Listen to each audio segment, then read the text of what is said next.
it's Jeremy. Welcome back to game 57 of the tournament, where we are playing Vanarus. My god, I will remember the intro. Eventually, it's turn 9. We've summoned a Firebird. Yay. We site-searched in Whiteport. We did not get lucky. So, we got lucky first and second time. No luck on the third time, but, you know, it happens. We attack in Belmar. We're a little worried about the amount of horse tribe that are here. Not necessarily because of their short bow, right? 11 piercing.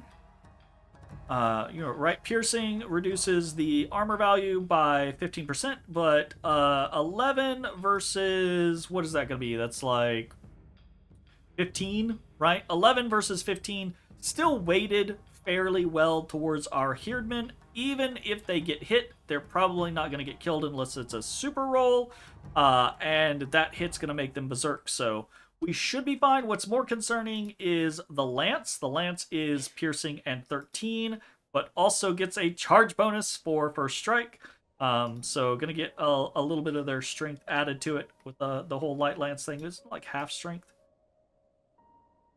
Yeah, half strength, so 5 additional damage. So hitting an 18 with piercing is starting to be a problem, right? Not to kill outright, but to cause enough of an issue to start losing units.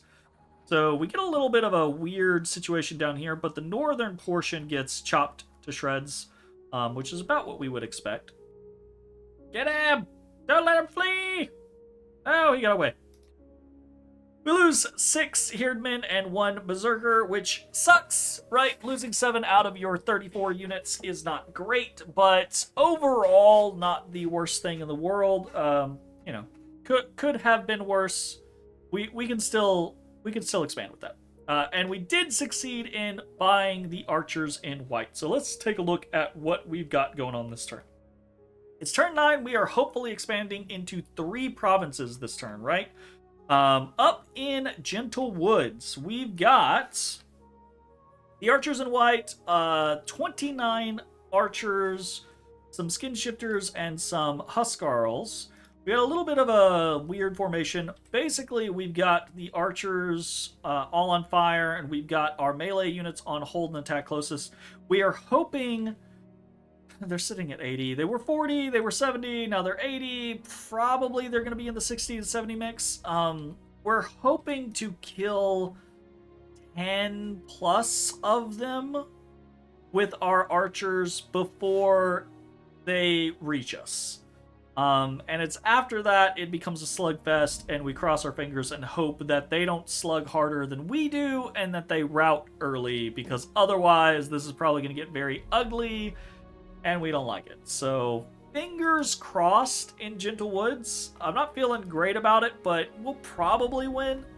Over here, I feel better. We are sending in a smaller stack, only 26. But it's just archers, militias, and light infantry, so we should be fine there. This stack is starting to get a little beat up as far as, like, injuries and things like that go. So, they might not have much left in them, but we'll see. We're also recruiting a horse tribe chief over in Belmar. Belmar is a very well-positioned location for a fortification. It has not as good resources as Kasevik, but the positioning of Kasevik means that it's less like... Belmar is a better fortification choke point because of the mountain pass and because of this throne. Right? And these 2 places have really good resources. If we can get these, that would be really nice as well, right?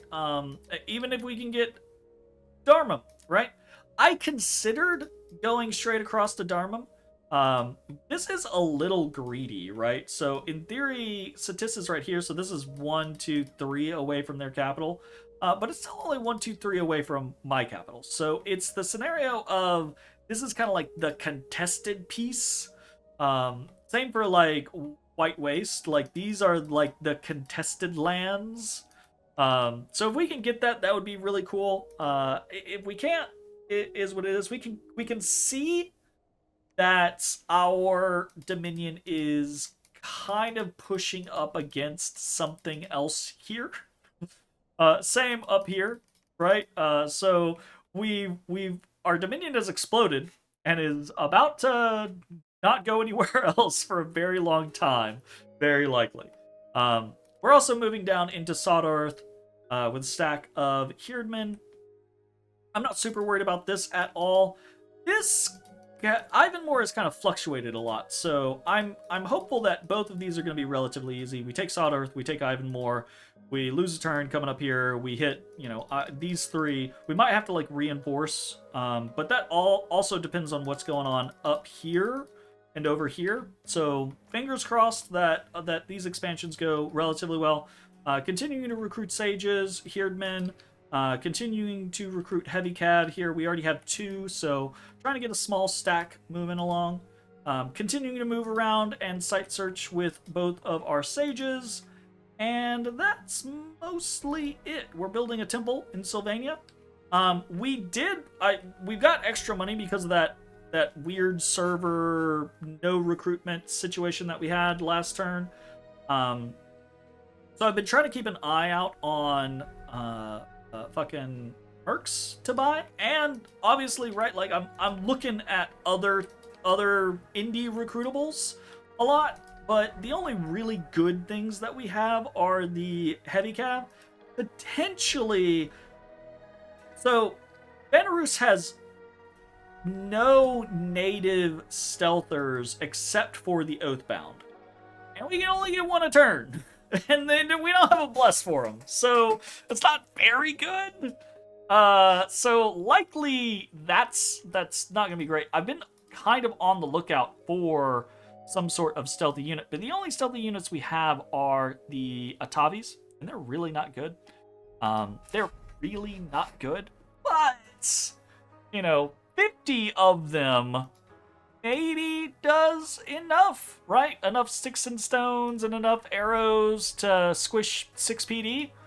So that's kind of something we didn't move on it this turn, but this was something that I was kind of considering, is dumping some of our gold into these to make, if we have like 2 or 3 stealth stacks of Atavis that can pop 6 PD, maybe 10 BD. 10 BD is probably pushing it. Honestly, the Atavis are that bad, depending on what else they're going up against. But if we had that, they're not especially expensive either, right? So 7 gold, 7 gold. If we had that for going up against someone like Nidavunger or Satis, that might be good, but I'm not honestly sure that it would work out anyways. And I'm just kind of hoping to hold the gold and drop a temple, move to the next province, drop a temple, move to the next province, drop a temple. So right now we're just kind of chilling. We will have Alteration 2 next turn. Our research speed is starting to kind of take off a little bit more as we get more and more of the Vanarusian sages under our belt. And we're not expecting dividends on our Firebirds anytime soon.